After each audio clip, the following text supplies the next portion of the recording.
అందరికీ నమస్కారం. పురాణ శ్రవణం ఛానల్ను వీక్షించండి, సబ్స్క్రైబ్ చేయండి, లైక్ చేయండి, 10 మందికి షేర్ చేయండి. అలాగే పురాణ శ్రవణం ఛానల్ ద్వారా మీకు ఎన్నో పురాణాలను మీకు వినిపించే ప్రయత్నం చేస్తాను. కార్తీక పురాణంలో 30వ అధ్యాయంలో కార్తీక వ్రత మహత్యం గురించి మనము తెలుసుకోబోతున్నాం.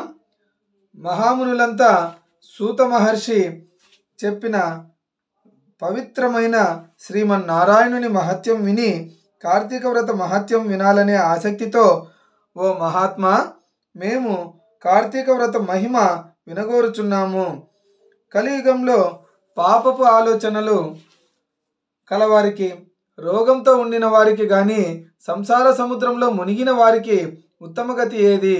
అన్ని ధర్మములకెల్లా మోక్ష సాధనమైన ముఖ్య ధర్మమేది? ఎక్కువ ఫలాన్ని ఎవరు ఇస్తారు? ఏమి చేయడం వల్ల చెడు కోరికలు తొలగిపోతాయి? సులభంగా ఉత్తమగతి ఏ విధంగా లభించును? చెప్పమని వేడుకుంటున్నామనిరి. వారి మాటలు విన్న సూత మహర్షి, ఓ మునులారా, మీరు చాలా మంచి విషయం అడిగారు.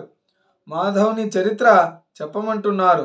మానవ శ్రేయస్సును కోరిన మీ ప్రశ్నలు ఉదాత్తాలు. ఈ ప్రశ్న వల్ల మీకు ఎంత కలుగుతుందో అంత ఫలితాన్ని మీరు పొందుతారు. సకల శాస్త్రాలు అధ్యయనం చేసిన ఓ ఋషులారా, వేదంలో చెప్పబడిన కార్తీక వ్రతాన్ని గురించి చెప్తాను, శ్రద్ధగా ఆలకింపుడు. దానిని గురించి చాలా వివరంగా చెప్పబడినది. అదంతా నేను వర్ణించలేను, క్లుప్తంగా చెప్తాను. విష్ణు చరిత్రను వినగోరేవారు సంసార సాగరం నుంచి తప్పించుకుంటారు. సూర్య భగవానుడు తులారాశిలో నుండగా కార్తీక మాసంలో మాధవుని భక్తితో పూజించుట, స్నానము, జప, దాన, పూజలు, నేతి దీపాలు వెలిగించుట మొదలగు సల్పుట వల్ల జన్మాంతరములో సంభవించిన సకల పాపాలు పటాపంచలైపోతాయి. సూర్యుడు తులారాశిలో ప్రవేశించిన మొదలు నారాయణ భక్తి పరాయణుడై ఎవడు మాసమంతా కార్తీక వ్రతం చేస్తాడో వాడు జీవన్ముక్తుడనబడతాడు. ఈ వ్రతాన్ని ఆచరించని వాడు అధములు అనబడతారు. కార్తీక మాసం ప్రారంభం కాగానే కావేరీ నదీ స్నానం చేసిన వారు దేవతలచే పొగడబడుతూ ఉండగా వైకుంఠాన్ని చేరుతారు. ఏ నదిలో స్నానం ఆచరించినా ఈ ఫలం దక్కుతుంది. నెలలన్నిటిలోనూ కార్తీక మాసం అత్యుత్తమం. వ్రతాలన్నింటికెల్లా కార్తీక వ్రతం గొప్పది. పాపాత్ములు వ్రతాలు ఆచరించడమే అరుదు. వారి వ్రతం ఆచరించుట వల్ల కలిగిన ఫలమే అరుదు. ఈ నెలలో దీపదానం, కంచుపాత్ర దానం, విష్ణు ఆలయాన దీపమాలలు వెలిగించడం ఫలాలు. ధనధాన్యాలు, గృహదానాలు చేయటం వల్లనే విశేష ఫలితాన్ని ఇస్తాయి.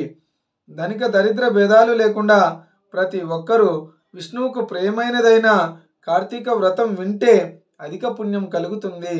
పాపాలన్నీ హరించి అధిక ఫలితం చేకూరుతుంది. ఈ అధ్యాయం విన్నవారు ఇహపర సౌఖ్యాలు రెండింటినీ పొందుదురు. సర్వే జన సుఖినో భవంతు. శ్రీరస్తు. దయచేసి పురాణ శ్రవణం ఛానల్ను వీక్షించండి, సబ్స్క్రైబ్ చేయండి, లైక్ చేయండి. ఇంతటితో కార్తీక పురాణము సమాప్తమైంది. తరువాత ఇంకొక పురాణంతో మీ ముందుకు రాబోతున్నాను. కావున మీరు ఇలాగే కంటిన్యూగా ఈ పురాణ శ్రవణం ఛానల్ను చూస్తూ ఉండండి. ఎన్నెన్నో పురాణాలను, ఎన్నో మంచి విషయాలను మీకు వివరించే ప్రయత్నం చేస్తాను. ఓం నమః శివాయ. ఓం నమో నారాయణాయ. ఓం నమః శివాయ.